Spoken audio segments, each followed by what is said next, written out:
Hello बच्चों, आप सभी का हमारे इस YouTube चैनल साइंस विथ पूजा में आपका स्वागत है। आज हम एक शॉर्ट वीडियो बना रहे हैं। इसमें छोटा सा टॉपिक डिस्कस करने वाले जिसका नाम है सक्रियता श्रेणी। ठीक है, सक्रियता श्रेणी में क्या होता है? ऐसे तत्व जो है जिनकी अभिक्रियाशीलता के आधार पर उनको जो है उनके घटते हुए क्रम में हमने अरेंज किया है, उसे हम क्या बोलते हैं? सक्रियता श्रेणी। यहाँ पर आपको एक टेबल देखने को मिल रहा है। इसमें क्या है? तत्वों को उनके घटते हुए क्रम के आधार पर हमने क्या है? अरेंज किया है। ठीक है, देखिए यहाँ पर क्या है? हमारा पोटेशियम है। पोटेशियम से क्या हो गया? हमारा केदार हो गया। क्या हो गया? पोटेशियम से केदार हो गया। Na से हमारा क्या हो गया? नाथ हो गया। Ca से हमारा क्या हो जाता है? का हो जाता है।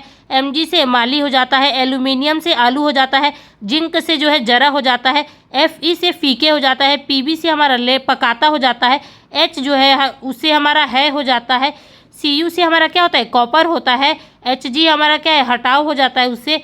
और हमारा जो Ag यानी कि सिल्वर जो है उसे हम चांदी बोलते हैं। और गोल्ड से क्या है? सोना हो जाता है। Pt हमारा एक प्लेटिनम धातु जिससे पाव हो जाता है। ये क्या है? एक ट्रिक है। ठीक है, ये क्या है? एक ट्रिक है।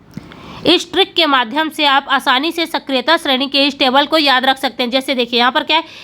केदार, नाथ, का, माली, आलू, जरा, फीके से पकाता, क्या है? फीके से पकाता है, कॉपर हटाओ, चांदी सोना पाओ। ये क्या है? एक ट्रिक है। देखिए, केदार, नाथ, का, माली, आलू, जरा, फीके पकाता है, कॉपर हटाओ, चांदी सोना पाओ। ये क्या है? एक ट्रिक है जिसमें हमारे टॉप पे जो है पोटेशियम धातु है, यानी कि वो सबसे ज़्यादा अभिक्रियाशील तत्व है। जैसे जैसे तत्व हमारे क्या हो जाते हैं? ऊपर से नीचे की तरफ, ये जो तत्व है ऊपर से नीचे की तरफ जाते जाते हैं तो उनकी जो है क्रियाशीलता क्या है? कम होती जाती है। जैसे हमारा पोटेशियम धातु है यहाँ पर, तो पोटेशियम से कम हमारा जो है सोडियम है वो कम अभिक्रियाशील होगा। इसी तरह से सोडियम से कम कौन होगा? हमारा कैल्शियम होगा। और पोटेशियम से क्या? पोटेशियम हमारा सबसे ज़्यादा अभिक्रियाशील क्या है? धातु है। उससे ये जो जितने भी तत्व दिख रहे हैं वो क्या है? उससे कम अभिक्रियाशील होते हैं।